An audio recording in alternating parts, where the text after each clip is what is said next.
السلام عليكم.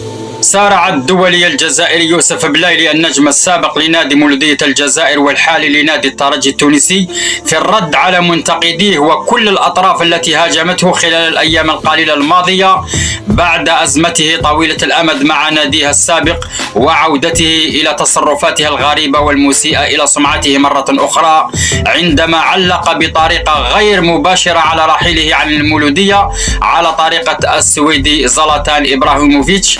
كما أثير الكثير من اللغط خلال الأيام القليلة الماضية حول مستقبل الدولي الجزائري بلايلي بين أخبار تتحدث عن بقائه مع مولودية الجزائر وأخرى أشارت إلى إمكانية رحيله عنه صوب نادي الترجي التونسي الذي لعب معه آخر مرة في العام 2019.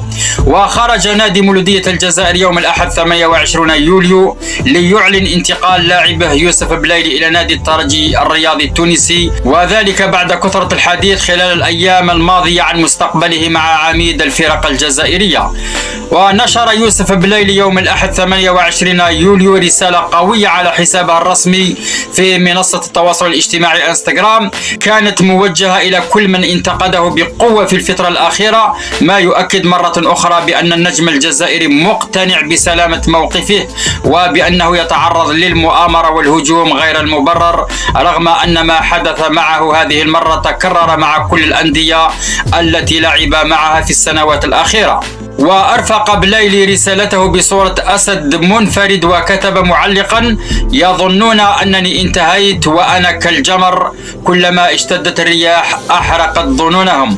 وتابع قائلا: ويبقى اسمي عقدة لهم. وهو ما يريد به بلايلي الرد به على كل من يشكك في قدراته وقدرته على الاستمرار في النجاح كلاعب كرة قدم. وذكرت صورة الأسد التي نشرها بلايلي لوصف نفسه في وجه الانتقادات والتعليقات القوية التي طاردته خلال أزمته مع مولودية الجزائر بإحدى الإجابات الشهيرة للنجم السويدي السابق المثير للجدل زلاتان إبراهيموفيتش، حيث قال: أنا لست مثل البشر، أنا أسد. طبعا مع اختلاف الوضع والقيمة والعقلية بين اللاعبين السويدي والجزائري. ولم يسبق لبلايلي أن اعترف بأخطائه المتكررة وغير المنتهية، إذ دائما ما يرجع أسباب رحيله عن الفرق التي لعب لها بعد حقبته الناجحة مع الترجي التونسي إلى أطراف تريد تدميره، رغم أنه غادر فعلا أندية الأهلي السعودي وقطر القطري وأنجيه واستاد بريست وأجاكسي والفرنسية ومولودية الجزائر قبل انتهاء عقده بعد حدوث مشاكل كبيرة.